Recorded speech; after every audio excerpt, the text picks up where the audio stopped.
সকল প্রিয় ছাত্রছাত্রীরা এডুইন্সের নতুন একটি ভিডিওতে সকলকে স্বাগতম। আজকে আমরা আরো একটি নতুন ভিডিও নিয়ে চলে এসেছি অষ্টম শ্রেণীর ভূগোল বিষয়ে। দেখো অধ্যায়টা কি, মানুষের কার্যাবলী ও পরিবেশের অবনমন থেকে। তাহলে চলো আজকে কি বিষয় নিয়ে আলোচনা করব দেখা যাক। দেখো আমি লিখেছি গ্রিন হাউস প্রভাব।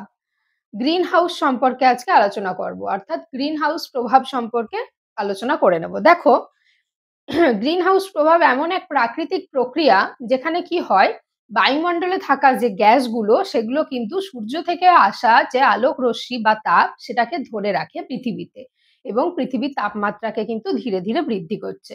মানুষের কার্যকলাপ, বিভিন্ন ধরনের যে সমস্ত শিল্পাঞ্চলগুলো স্থাপিত হয়েছে অথবা বৃক্ষচ্ছেদন প্রভৃতি যে মানুষের কার্যকলাপের ফলে কিন্তু এই গ্রিন হাউসের প্রভাব আরো ধীরে ধীরে বৃদ্ধি পাচ্ছে এবং পরিবেশের তাপমাত্রা কিন্তু আরো বেড়ে যাচ্ছে। ধরো যেমন গ্রিন হাউস কিছু কিছু গ্যাসের নাম, যেমন কার্বন ডাই অক্সাইড, জলীয় বাষ্প, মিথেন, এই ধরনের গ্যাসগুলো কিন্তু সূর্যের তাপমাত্রাকে আরো বেশি ধরে রাখতে পারে আর পৃথিবীর তাপমাত্রাকে কিন্তু আরো বেশি বাড়িয়ে দিচ্ছে।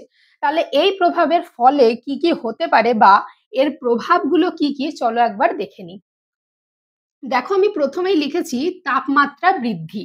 তাপমাত্রা বৃদ্ধি অর্থাৎ যেটা বললাম, যেটা প্রধান কারণ, সূর্য থেকে আসা আলোক রশ্মিটাকে পৃথিবীতে আটকে রাখছে এবং পৃথিবীর তাপমাত্রা বাড়িয়ে দিচ্ছে।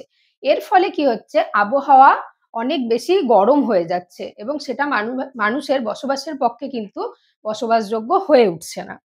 পরের পয়েন্টটা আমি কি লিখেছি দেখো, জলবায়ু পরিবর্তন।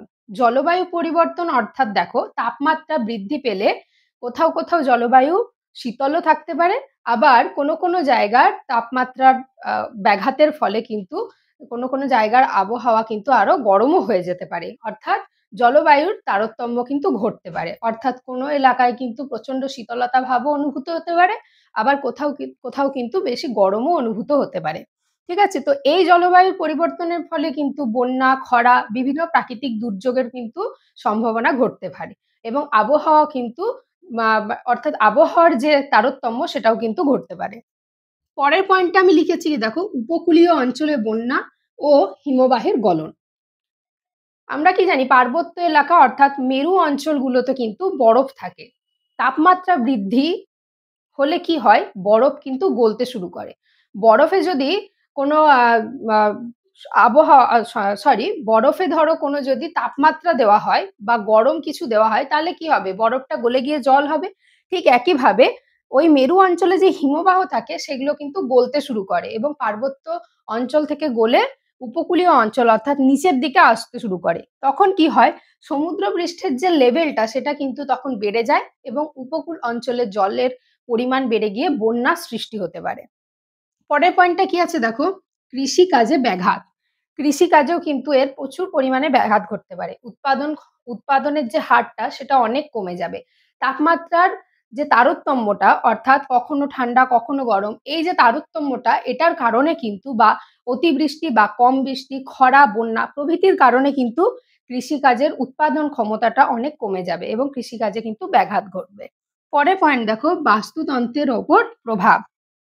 আমাদের জীববৈচিত্র্য বা বাস্তুতন্ত্রের যে সার্কেলটা সেটাতে কিন্তু সব থেকে বেশি ক্ষতি হবে। কেন না, এই যে গ্রিন হাউসের প্রভাবের ফলে কিন্তু বাস্তুতন্ত্র অর্থাৎ জলজ প্রাণীরাও যেমন ক্ষতিগ্রস্ত হবে, তেমনি কিন্তু আমাদের মানুষেরও কিন্তু প্রচুর ক্ষতি হতে পারে এবং এই যে বাস্তুতন্ত্রের যে ভারসাম্যটা সেটাও কিন্তু বিঘ্নিত হতে পারে। তাহলে আমরা এই আলোচনার মাধ্যমে দেখলাম যে গ্রিন হাউসের প্রভাবের প্রধান প্রধান প্রভাবগুলো কি কি।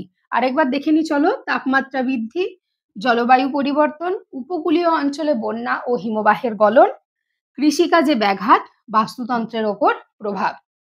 তাহলে আজকের এই আলোচনার মাধ্যমে আমি তোমাদের সামনে তুলে ধরলাম গ্রিন হাউসের প্রভাবগুলো। কেমন লাগলো আলোচনাটা অবশ্যই জানাবে, আর এই অধ্যায় থেকে যদি কোনো প্রশ্ন থেকে থাকে কমেন্টের মাধ্যমে জানাবে, আমি তার ভিডিও নিয়ে আসবো।